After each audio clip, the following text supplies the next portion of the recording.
Russian President Vladimir Putin gestures as he attends a news conference following a meeting of the State Council on implementing the youth policy in current conditions at the Kremlin in Moscow on December 22, 2022, AFP.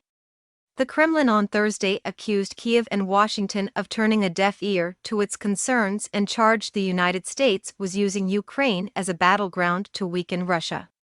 It came as President Vladimir Putin insisted Russia was aiming for a speedy end to the fighting. "Our goal is to end this conflict. We are striving for this," he told reporters. "We will seek to make sure that it all ends, and the sooner, the better. All conflicts end, some way or another, with talks. The faster our adversaries, in Kyiv, understand that, the better it will be," Putin said.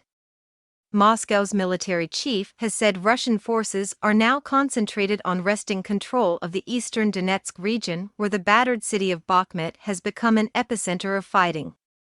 Officials in Moscow have repeatedly said in recent months that they have not ruled out talks with Ukraine. They blamed the closure of diplomatic channels on President Zelensky, who has said he will not negotiate while Putin is in power. The Ukrainian leader has returned from a historic trip to Washington, where he told Congress his country was alive and kicking and supporting it was an investment in global security.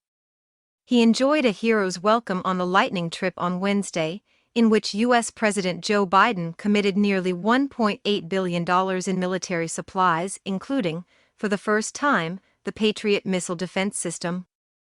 Putin warned this could further draw out the conflict, saying, "Those who are confronting us say this is a defensive weapon.